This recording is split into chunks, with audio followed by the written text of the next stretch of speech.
भुरग्यांना तें एक इंग्लिशींतल्यान एक सॉंग आसा आनी तुमी कडेन तें आयकलां जायते पावटी ताचो फकत कोरस म्हणटा.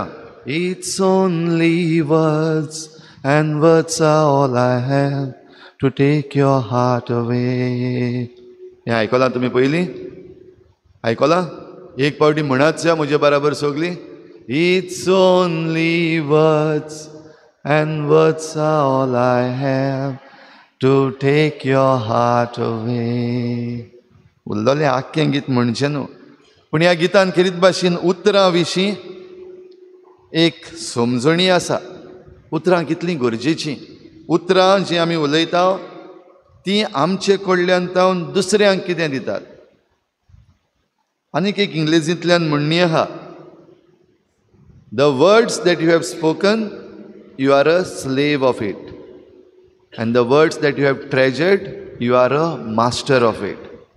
हें म्हणत या सगळीं भुरगीं खेरीत भाशेन म्हणत, the words that you have spoken you are a slave of it and the words that you have treasured you are a master of it. उतरां जीं आमी उलयता आनी उतरां जीं आमी सांबाळटा, जें उलयलें ताचे आमी गुलाम, जें कितें आमी दवरलें सांबाळून मागीर उलोवया म्हूण ताचे आमी मास्टर्स. जाय तेन्ना मागीर तीं उतरां उलोवपाक जातात. आयज आमी सगळीं जाणां उतरां उलयता. कम्युनिकेशन, थोडीं आमी उतरां तोंडान उलयता, थोडीं आमी उतरां आयज फास्ट सगळें सोशल मिडियाचेर वॉट्सॅपाचेर वो टॅक्स्ट मॅसेजीस धाडटा. आमचीं उतरां कम्युनिकेशन. वो थोडे पावटी आतां न्यू ट्रेंड आमचो आयिल्लो आसा स्टिकर्स धाडपाचे ओर ते इमोजीस आहा ते धाडपाचे. उतरां न्हू तीं, पूण तातूंतल्यानूय जायते पावटी आमी हो संदेश कम्युनिकेटींग फोर्स जो तितून आसा तो एकामेकाक दिता. हीं उतरां, हे इमोजीस, हे स्टिकर्स जेन्ना आमी एकामेकाक पाठयता तेन्ना एके भाशेन आमीच आमचें जिवीत वो आमचो स्वभाव, आमचो कॅरेक्टर एके भाशेन दुसऱ्या लागीं वाडटा. आयची वाचपां भुरग्यांनो आनी आवय बापायनो आनी वाडलेल्यांनो, हीं वाचपां आमकां खरीच भाशेन आमचें जिवीत सारकें मांडूंक परतून आनीक एक उलो मारता. आमी आतां 8व्या सुमानांत आसा साद्या काळाच्या, आनीक 3 दिसांनी आमी कोरेजमाच्या काळान भितर सरता. आनीक एक पावटी आमकां उलो आमच्या जिविताचेर सारकी नदर मारूंक आनी जंय तें आंकडें तिकडें गेल्लें आसा तें जाग्यार हाडूंक, निठायेर हाडूंक. आनी तातूंत पयलें आमचीं उतरां. हाच्या पयल्या वाचपान सिराकाच्या पुस्तकान आमी आयकता उतरां. उतरां एके भाशेन जो कुंभार माती घेता आनी आयदण करता, ज्या मेरेन ती माती कुंभाराच्या हातान आसा जाय तसलो आकार ताच्यान दिवपाक जाता, एनी शेप. आनी जरी तर तो आकार जो दिला तो जरी तर ताका आवडोंक ना वा तो आकार तो करूंक सोदिनासलो जाल्यार ताच्यान तो परतून मोडपाक जाता, रिमोल्ड. तो जरी तर वाज कोत्तालो तो वाज जातलो, बुडकुलो कोत्तालो बुडकुलो जातलो. आनी एक पावटी जो आकार तो दिवपाक सोदतालो तो ताका दिश्टी पडलो, मागीर हें आयदण वो हेची केल्ली वस्त आसा मातयेची ती भाजूंक वेतली, बेकिंग. एक पावटी बेकिंग जालें, एक पावटी भाजून जालें, मागीर ती शेप मुद्दार करपाक जायना, मागीर रिमोल्ड करपाक जायना. पूण मागीर जाता तें फकत ब्रेक करपाक, फोड आनी भायर उडय, परतून ताका आकार दिवपाक जायना. ह्या पासत आमचीं उतरां जीं आसात आनी आमच्यो करण्यो ज्यो आसात आमच्या उतरांतल्यान येतात ते आमचें जिवीत आकारून हाडटा. देखूनच ती इंग्लिशींतल्यान म्हणणी म्हणल्यार ती, the words that you have spoken you are the slave of it. जालो आकार दिवन जालो, हें उतर बेस्तेंच उलयलां म्हूण मागीर आमकां जाय ती पावटी बेजेसांव भोगता. हांवें कित्याक म्हणलें हे भाशेन? ना सायबा रागान म्हणलें, राग येयलो आनी कळोंक पासून हांवें हीं उतरां म्हणलीं म्हूण. हांवें ही वागणूक दुसऱ्याच हांवें केली म्हूण खबर पासून ना, रागान जालें, रागाचेर येता सगलें.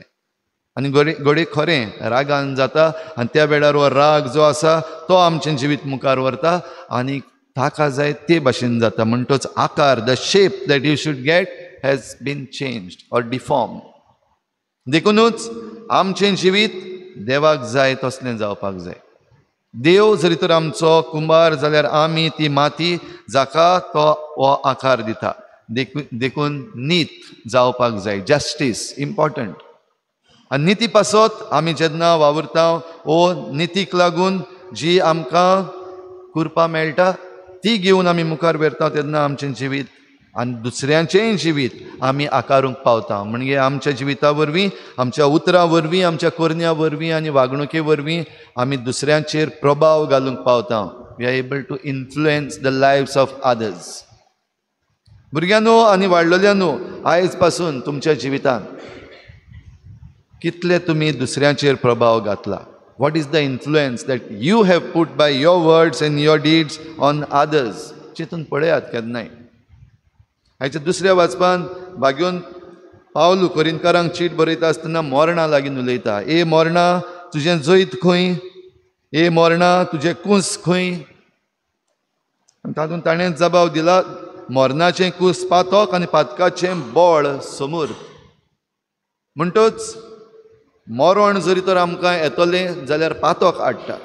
कूस लायता तें पातोक, आनी ह्या पातका वरवीं आमचेर मोरण येता. आमी आतां पातकी सगलीं आमी म्हणटले, पूण आमी सगलीं मरोंक ना, आजून पासून जिवी आसा. पूण हे पातकाचें कूस तें आमचे भितर जेन्ना येयलां, आमचे भितर मरण भितर सरलें. पूण ह्या कुसांतलें वा ह्या पातकांतलीं जरी तर आमी मेकळीं जातल्यो जाल्यार समूर्त आसा. जशें आमकां भाग्यून पावलो म्हणटा, पातकाचें बोळ समूर्त. असोक्त जायत आमी, पातकी जायत आमी, पूण समूर्त आमचे मुखार आसात ती आमकां बोळ दिता ह्या मरणांतलीं वाचूंक आनी ह्या मरणांतलीं भायर सरूंक. आनी ह्या मरणांतलीं भायर सरप म्हणल्यार व्हडांतलें व्हड आमचे मुखार जें देणें आसा तें क्रिस्ताचें जैत ह्या कुर्साचेर. जेजून ह्या कुर्साचेर जें घेतलें तें मरण पातकाक लागून न्हय, कित्याक ताणें पातक करूंकूच ना, पूण आमच्या पातकाचें सगलें आपणाचेर घेवन ताणें मरण आपणायलें. पूण ह्या मरणा वरवीं ताणें जैत मेळयलें. आनी हें जैत कसलें? हें जैत पातकाचेर आड, मरणाचेर आड, हें जैत अनितीचेर आड. तर आमी हें जैत घेवचे पासत आयचे शुभ वर्तमानान जेजू आमकां कांय बरी शिकोवण दिता. आनी शिकोवण दिता आसतना ही वपार सांगल्या 2 जाण कुड्ड्यांची. आमी कुड्डी काय दिसती पडटा काय आमकां हो संवसार? दुबावेरेत आमकां सगल्यांक दिसती पडटा. आयज आमी हिंगा मिसाक आसा ती थोड्यांक ओकलां घालची पडटा सारकें दिसचें पासत, पूण आमकां दिसती पडटा.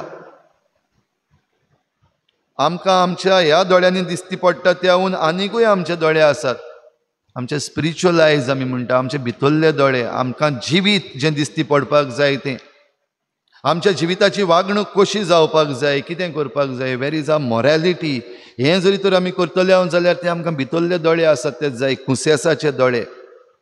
आयज आमी कितेंय विचून काडटा तितून, आनी ज्यो करण्यो आमी करता, जीं उतरां आमी उलयता, कोण आमकां ही वाट दाखयता? हो प्रश्न जेजूचो. एका कुड्ड्याच्यान दुसऱ्या कुड्ड्याक वाट दाखोवंक जाता? दुबावेरेत जाता. एका कुड्ड्याच्यान दुसऱ्या कुड्ड्याक वाट दाखोवंक जाता, पूण एक कुड्डो दुसऱ्या कुड्ड्याचो आदार घेवन ती वाट चलपाक सोदता जाल्यार दोगूय जाण फोंडान पडपाक शकतात. म्हणटच वाट दाखयता तोय फोंडान पडलो आनी वाट सोदपाक आयल्लो तोय फोंडान पडलो. देखून तुका वाट दाखोवपी आसा तो तुज्याहून इल्लो तरी सुबेज दिसती पडटा तसलो आसपाक जाय. दोळ्याची इस्त न्हय, पूण जें कितें संवसारान घडटा, जें कितें आमच्या जिवितान घडटा, जें कितें तुज्या खासगी जिवितान घडटा, एक भुरगो कसो, एक वाडलेलो तरणाटो कसो, एक वाडलोली कशी, तुज्या जिवितान जें कितें घडटा तें तुका वाट सारकी दाखोवपाक. कोणाशी वेता काय आमी वाट ही पळोवपाक? आमी विचून कोणाक काडटा ही वाट दाखोवपाक? बाबडीनो जायते पावटी दिसून येता आमकां जरी तर कोणें आमची चूक काडून दाखयली जाल्यार वायट दिसता. जशें आयच्या शुभ वर्तमानान जेजू जे कोण चूक काडून दाखोवपी आसा तांकां म्हणटा, तूं तुज्या भावाच्या दोळ्यान आसात तें किसोर कित्याक पळयताय आनी तुज्या दोळ्यान आसा ती पाटी तुका दिसती पडना? हेंच मानून घेवन जायतीं जाणां शुभ वर्तमान मानून घेतलेल्या भाशेन दुसऱ्यांक आनी सांगना. देखीक आवय बापूय आयज भुरग्यांक सांगना. भुरगीं आमची चुकतात पूण भुरग्यांक सांगना, कित्याक म्हज्या दोळ्यान पाटी आसा. आनी जेजून सांगलां, तुज्या दोळ्यान पाटी आसतना तुज्या भुरग्याच्या दोळ्यांतले किसोर काडनाका. जायतीं जाणां सांगपाक फाटीं उरतात, पूण भाव भयणीनो, एक समजून घेवपाक जाय ते आमी शुभ वर्तमान बरे भाशेन जेजून सांगूंक ना दुसऱ्याचे चुकी काडनाका म्हूण. जेजून सांगूंक ना ते किसोर काडनाका म्हूण तुज्या भावाच्या दोळ्यांतले. फकत इतलें सांगलां, पयलीं तुजी पाटी काड आनी मागीर तुज्या भावाचें किसोर काड. दोनूय काडपाक गरजेच्यो. म्हणटच आमकां जबाबदारी आसा ती न्हयच फकत आमची आनी आमच्या पातकाची, आमच्या चुकीची, जाचे वरवीं आमी कुड्डी जाल्लीं आसा तितलीच न्हू, आमकां जबाबदारी आसा जें किसोर म्हज्या भावाच्या भयणीच्या दोळ्यान पडलेलें आसा ताची जबाबदारी आसा. पूण ती जबाबदारी बरे भाशेन पाळचे खातीर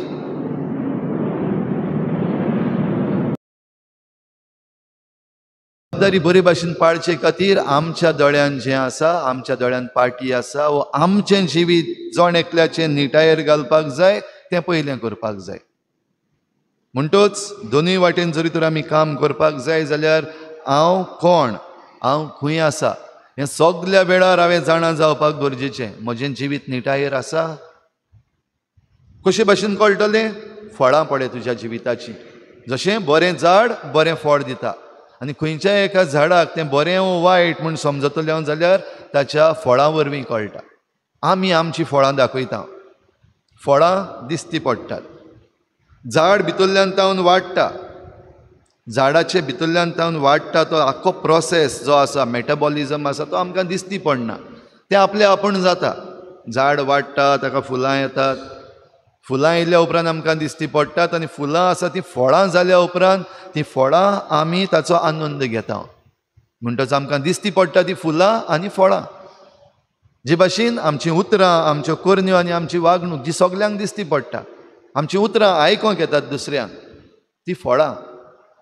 जाल्यार ताचे वरवीं आमच्यान जाणा जावपाक जाता हांव बरो काय हांव वायट. वो दुसरो जो आसा जाका हांव पळयतां तो बरो काय तो वायट. ताची फळां पळय, ताची फुलां पळय. भाव भयणीनो, आयज जायते फावटी आमी कुड्डी जाल्लीं आसा. आमकां दिसती पडटा, आमचेंय जिवीत दिसती पडटा, दुसऱ्याचेंय जिवीत दिसती पडटा. पूण जायते फावटी आमचें कुड्डेपण नको आसलेल्या भाशेन. आय डोंट नो, म्हाका खबर ना. जायत्यांक कडलो हो जबाब येता प्रश्न विचारीत जाल्यार, आय डोंट नो. आनी आय डोंट नो म्हाका खबर ना कित्याक येता? Because we don't want to face. आमकां ताका फुडो करपाचें ना. आमकां भिरांत दिसता, लॉस दिसता, वो आमी ल्हान जातलीं दिसता, आमी लजेक पडटलीं अशें दिसता. देखून थोड्या प्रश्नांक जबाबूच दिवप ना, ओग्गी रावपाचें. पूण जेन्ना वायट करपाक आमकां सयेक मेळटा त्या वेळार लॉस दिसना जायते फावटी. आयज जांचे फाटल्यान आमी वेता, आयज आमचे जे वडील आसात, लिडर्स आसात, जांकां आमी फॉलो करता, आयज तांचें जिवीत पळयात. आयज कितें शिकयतात आमकां? भोव करून आमचे विचून काडलेले जे आसात, वेगवेगळी आमच्या समाजाची जबाबदारी तांचे लागीं दिल्ली आसात, कितें शिकयतात आमकां? कोणूय जरी तर बरें शिकोवपाक सोदता जाल्यार ताचेर आड. फाटींच आमी पळयलां एकलो हिंदू भाव उदय भेंब्रे, तो उलयता, एक सोत आसा तें सांगता, हिस्टॉरिकल फॅक्ट. पूण तो उलयला म्हूण ताचे लागीं घडये भासाभास करपाक जाताली. आनी कोण येता आनी आपणाची केस्तांवां, दादागिरी. आनी जे कोण दादागिरी करता तांकां आमचे लिडर आसा ते बरे भाशेन सांबाळटा, प्रोटेक्शन आसा तांकां. थोडे फावटी पुलीस पासून तांचे बराबर येतात जे कोण वायट करतात ते. ज्यो चुकी आसात, आयज आमच्या पर्यावरण पाड घालपाच्यो ज्यो चुकी आसात, ताका आमी घडये डिव्हलपमेंट म्हूण नांव दिल्लो आसा, चुकीचें आसा. बेकायदेशीर जायतें काम चलता. आनी कायद्यान जरी तर ते समर्थीन आमी इस्कुटावन भितर वचत जाल्यार कायदो सरळ सांगता आमकां हें चुकीचें, दिसती पडटा आमकां. तरूय पूण जें कितें आड आसा, जें कितें चुकीचें आसा, तेका सांबाळपाक जांच्या हातान पदवी आसा ते मुखार आसात. आनी अशें करता आसतना भाव भयणीनो, हेंच बरें झाड आसा तें, वो जो कोण बरो मनीस आसा तें आपल्या बऱ्या भांडारांतलो बरें काडून दाखयता. आनी जो कोण वायट मनीस आहा तो आपल्या वायट भांडारांतलें काडून दाखयता. देखून निमणी वोड आयच्या शुभ वर्तमानाची म्हणटा, बरोन ओत्तल्या काळजांतलें तोंड उलयता. म्हणटच जें कितें आमी उलयता, ज्यो मॅसेजीस आमी दुसऱ्यांक दिता, वो जें कितें आमी गोडे ते इमोजीज आनी ते स्टिकर्स धाडटा, आमच्या काळजान जें भितर आसा तेंच तातूंतल्यान सावन भायर सरता. देखून चोत्राय दवरची. आमी जण एकल्यान आयज चोत्राय दवरपाची गरज आसा. म्हजें जिवीत कितें हें हांव दुसऱ्या मुखार म्हज्या उतरां वरवीं, म्हज्या करण्या वरवीं, म्हजे वागणुके वरवीं दाखयता. देखून जरी तर कितेंय वायट आसा जाल्यार ती पाटी, आमच्या दोळ्यान पडलेली पाटी कशी, देखून ती पाटी काड. म्हणटच जरी तर ह्या कसल्याय वायटाक लागून आमच्या जिविताचें फळ वायट जाल्लें आसा, तें सारकें जावपाक आमकां सयेक आसा. बरें फळ दिवपाक आमकां सयेक आसा. कित्याक आमचे मदलो कोणूच वायट झाड म्हणलेलें ना. आमी सगळीं बरीं झाडां. त्या देवान आमकां रचल्यांत बरीं झाडां. देखून बरें फळ दिवपाक आमची तजवीज जावपाकूच जाय. पूण ही तजवीज जरी तर आमी करना, हे एफर्ट्स आमी करना बरें फळ दिवपाक, जाल्यार आपल्या आपण आमची फळां आसा तीं वायट जातात. तर ही कृपा भुरग्यांनो, वाडलेल्यांनो आमी आमकां मागुया. आमच्या जिविताचें फळां बरीं जावं दी. आनी हें करूंक जें कितें वायट आमच्या जिवितान आसा तें पुसून काडूंक आमी जण एकल्यान प्रयत्न करचो. आनी तेन्ना आमच्या जिविताचीं फळां बरीं जातलीं. आनी आमच्या जिविताचीं फळां बरीं जावपाक ह्या आल्ताराचेर जेजू जें आमकां आपल्या जिविताचें फळ दिता ताचेरूय नदर मारून तें आमच्या जिवितान घेवया. सादो उंडो आनी सोरो जेजूच्या मांसा रोगतान बदलतलो. आनी ही खुणां जेजूच्या जैताची, खुर्सार ताका मेळलेल्या जैताची, खुर्सार ताणें मोरनाचेर पातकाचेर व्हेलेल्या जैताची खुणां. हे खुणेन जेन्ना आतां आमी वांटो घेता तेन्ना एक सदांची आनीक एक चाल जाली जाल्यार कांयच फायदो ना. पूण हें जेवण जें आयज ह्या आल्ताराचेर घडटा, ह्या देवाच्या उतराची जी मोडणी आयज जाल्या ती आमचें जिवीत भितरल्यान थावन जरी तर बदलता आनीक आमच्या दोळ्यांतल्यो पाट्यो आनी किसरां आसा ती काडटा, जाल्यार आमचेच पासत पयले सुवातेर आमी उबी रावंक शकता. आनी आमचे वरवीं दुसऱ्यांक बरें जावचें पासत दुसऱ्या सवेंची आमकां जबाबदारी आसा ती पाडूंक आमकां हें जेवण घोटाय दिता ती घेवंक आमी तयार जावया. हे भेटवणेंत उंड्या सोऱ्याचें आमचें जिवीत, आमच्या जिविताचें वायट आनी बरें बापाक उबारुया.